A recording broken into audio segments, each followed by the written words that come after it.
Meus caros irmãos em Cristo e Maria, a minha saudação fraterna de paz e alegria no Senhor. Estamos começando o mês de setembro, o mês da Bíblia.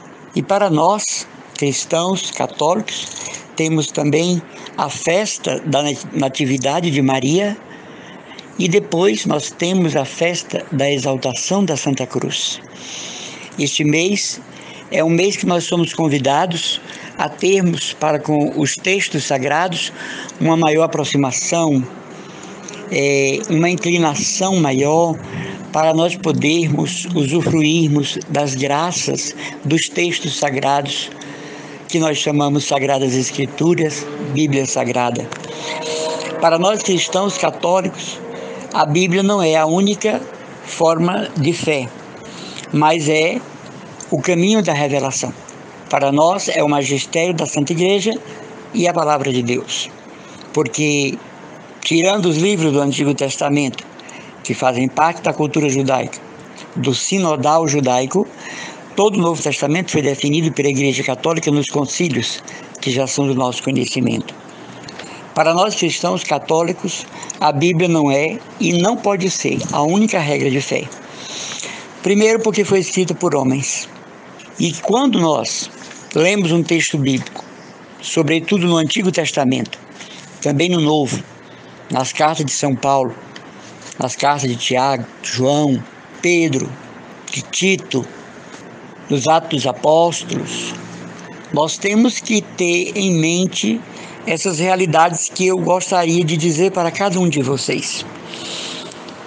Primeiro, nós devemos ter cuidado com os usos e costumes, ou seja, as tradições bíblicas. Elas são, na sua maioria, tradições orientais e de caráter judaico, mesmo dentro do cristianismo. Grande parte do que nós fazemos em nossas liturgias, nós trazemos do judaísmo. Então nós temos que ter esse cuidado de ver os usos, costumes e as tradições que estão ali. Uma segunda coisa que nós devemos ver é que a Bíblia fala de uma cultura que é própria de um povo. Alguém poderia perguntar, mas como é que Adão e Eva povoaram o mundo sozinhos? Sem entender que ali é uma história para contar outra, chamado gênero literário. Adão e Eva são personagens fictícios da história sagrada. A Bíblia tem 7, 8 mil anos. O cristianismo tem 2.000 anos. As nações já existiam. Os continentes, sim. Então é a história de um povo. A Bíblia é a história da cultura de um povo que, como a gente usa a expressão hoje, viralizou em todo o mundo. Mas a gente não pode esquecer, é a cultura de um povo. O povo de Israel, o povo judeu e depois o povo cristão, porque os judeus romperam a aliança, né? Não reconhecerem Jesus o Messias. Nós temos que entender que as circunstâncias da Bíblia sofreram mudanças. Algumas regras, como não cortar cabelo, algumas regras de como vestir-se, de como andar, de como estar no ambiente, determinado tipo de alimento que não se poderia comer, a guarda do sábado, algumas festas que dentro da cultura cristã, por exemplo, Pentecoste para nós tem um outro sentido, a Páscoa para nós tem um outro sentido. Se para o judeu é a saída do Egito, para nós é a saída do pecado na ressurreição de Jesus e na expiação. Se Pentecoste seria a festa da colheita, se Pentecoste era a festa das tendas, para nós é o derramamento do Espírito Santo. As luas novas judaicas, para nós são vigílias eucarísticas. O sábado, Jesus e os apóstolos e a comunidade cristã entendem que o domingo, sim, agora é o dia do Senhor. Então são costumes e circunstâncias que passaram.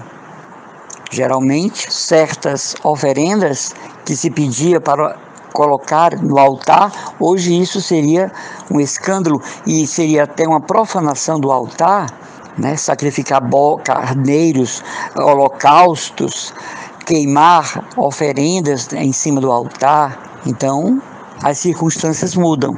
E uma vez que as circunstâncias mudam, muda também a sua interpretação. Falando em interpretação, ela se renova. O que os profetas disseram, o que os patriarcas disseram, a igreja filtra, a igreja faz a justa tradução, o reconhecimento do que realmente se trata. Nós vemos aí numa multidão, a cada dia se abre uma igreja, né? Virou comércio, por causa das interpretações sem unidade. Não tem um líder, não tem um grupo formal, não tem uma ética única, não tem, portanto, unidade. Então, muitas interpretações de textos bíblicos provocam o surgimento das seitas mais estranhas, das seitas com caráter de desequilíbrio psiquiátrico do que de testemunho de vida cristã. Também é preciso ver o contexto social, histórico, político e religioso que cada livro, por exemplo, 1º e 2º Macabeus, 1º e 2º Reis, Deuteronômio, sobretudo Êxodo. É preciso levar em consideração o que aconteceu aos patriarcas, a dimensão política de seus atos, a dimensão religiosa. É preciso analisar Elias e Eliseu, é preciso ver Jeremias, entender Isaías, entender Isaías Júnior.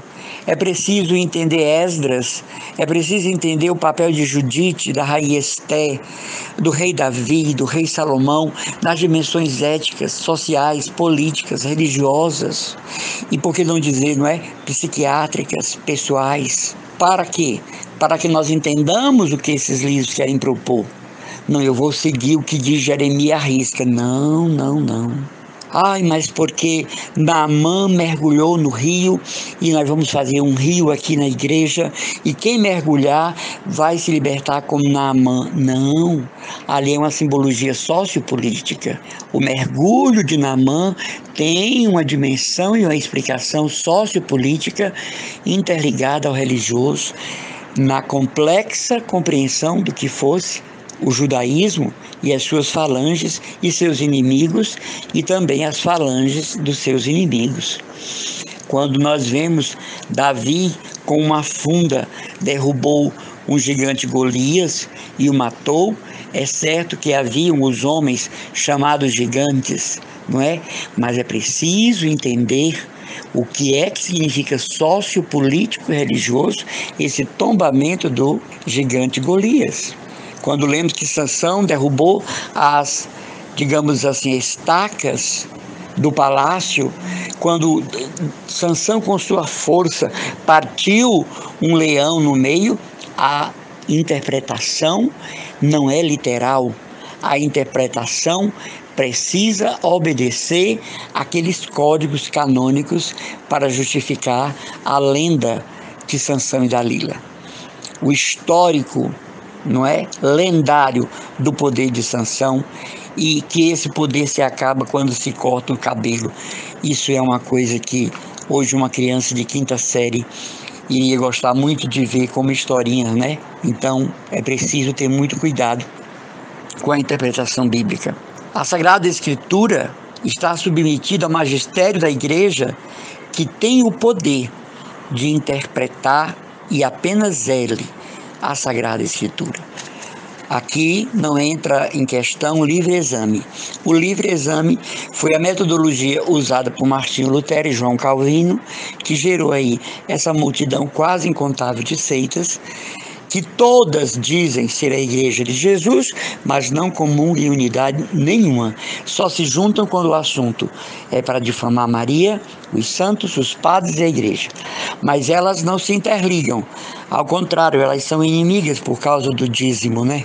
Por causa da arrecadação de dinheiro dos fiéis. Então, o livre exame que Lutero propõe, cada um leia e entenda o que quiser, gerou essa torre de Babel ideológica que nós temos hoje, que por mais séria que uma pessoa seja, quando ela se diz evangélica, a gente sabe que faz parte de uma falsa doutrina, não é? E os que defendem o ecumenismo estão longe de saber que o ecumenismo significa um só rebanho e um só pastor. A Bíblia é fundamental para a nossa vida de oração. Nos ensina a rezar, nos dá sugestões do encontro com Deus, ilumina esse encontro, fortalece nossa fé. Nós precisamos. Deveria ser a leitura primordial nossa e por especial escolha.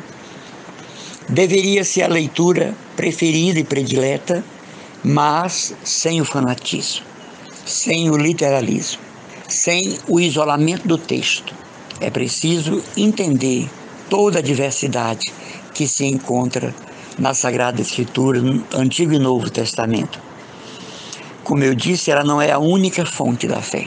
Se você que estuda a história, você sabe que os evangelhos surgiram depois das cartas de São Paulo. Não foram os evangelhos que vieram primeiro.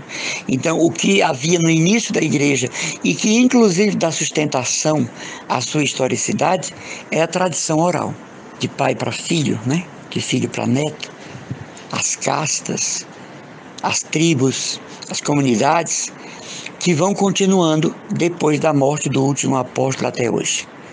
Não havia a Bíblia em suas mãos. Os textos do Antigo Testamento eram lidos em papiros na sinagoga ou no templo. Como diz o padre Paulo Ricardo, com muita sabedoria, a Bíblia não caiu do céu com flechiclé e capa de couro. Ela foi construída ao longo da história, né? Então, meus irmãos e irmãs, vamos estudar a Sagrada Escritura, não só porque é mês de setembro, mês da Bíblia, mas por causa de uma necessidade vital de nós darmos testemunho da nossa fé. Mas a Bíblia não é a nossa única regra de fé e isso em nada a desmerece. Ao contrário, os fanáticos que fazem dela, não é, o seu ídolo, é um pecado chamado bibliolatria, a idolatração da Bíblia, desagrada a Deus, porque Deus não parou no Apocalipse. Ele continua falando até os dias de hoje. Nós continuamos a escrever a história sagrada em nossas vidas e na vida da igreja. Durante esse mês nós vamos conversar sobre alguns livros da Bíblia, sua origem, significado e o seu lugar, não é? Na galeria da interpretação da Santa Igreja.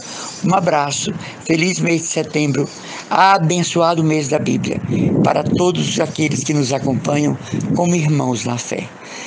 As orações e o abraço do irmão Emanuel Maria.